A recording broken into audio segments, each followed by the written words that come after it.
soirée est délicieuse sur le plan des yeux, sur le plan du goût, sur le plan de l'atmosphère. Eva et son équipe ont fait un merveilleux travail. First Lux est une magnifique revue qui m'a fait l'honneur de ses pages dans son premier numéro. C'est quelque chose qu'on n'oublie pas. Christophe, c'est un homme qui a réussi à rendre la haute pâtisserie accessible parce que non mais c'est vrai, parce que d'abord tu as la gentillesse de dévoiler tes recettes et tu as été parmi les pionniers, les premiers à faire ça, à donner les vraies recettes de ce que tu fais. Ouais, mais t'adorables. C'est vrai que j'ai suivi surtout mes mentors entre guillemets qui étaient Gaston L'Hôte, Pierre Hermé, qui ont ouvert un peu la voie. Moi je suis un jeune branleur qui suis arrivé un peu sur le tas. Un jeune branleur champion du monde des pâtissiers, enfin, c'est juste un... Non, mais là où dire qu'il y a du poignet. Ce que tu as dit, c'est que j'essaie vraiment de démystifier, de rendre la pâtisserie plus ludique, plus rock'n'roll et qu'elle fasse moins peur.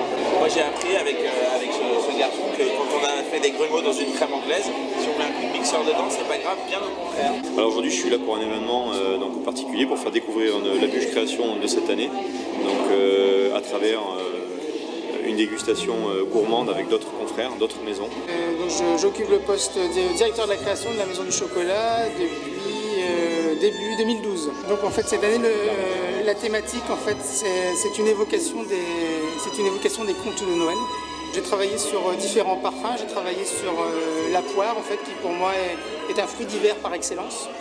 Et j'ai voulu aussi travailler sur une association mythique qui était la poire et le chocolat. C'est une bûche, on va dire, qui a un aspect très contemporain, mais à l'intérieur, on est sur quelque chose de très classique, puisqu'on est sur un repas maison, ainsi qu'une ganache chocolat montée au Jean du Jard et des petits raisins légèrement relevés. Donc, les petits boules, les petits branches de sapin, le petit ruban qui représente bien les couleurs de Noël, le vert, le doré, le blanc, le rouge. Au niveau de la bûche, eh ben voilà, je me suis remémoré mes souvenirs personnels. J'ai questionné un petit peu aussi mes équipes, qu'est-ce qui a pu les marquer lorsqu'ils étaient enfants. Alors c'est une bûche très généreuse, très gourmande, qui se déguste en 2 temps.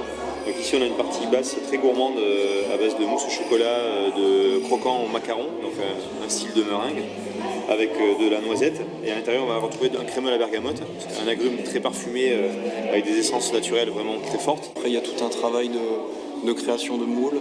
La 3D rentre en jeu, puis les premiers prototypes, jusqu'à la conception finale, il s'écoule facilement 3 mois. Très bel hôtel, formidable hôtel. Donc chanteur d'opéra, c'est un grand honneur d'y chanter. Elle dit qu'elle est absolument touchée d'être dans cette célébration magnifique, dans cet endroit si luxueux.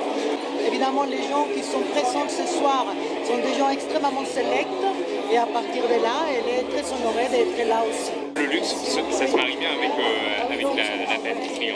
Ah oui, absolument, surtout dans ce genre d'endroit, les meilleures pâtisseries dans les plus bels endroits. C'est un métier assez magique, voilà. C'est un réel plaisir d'être dans un beau lieu et puis d'être associé avec des très belles maisons parisiennes.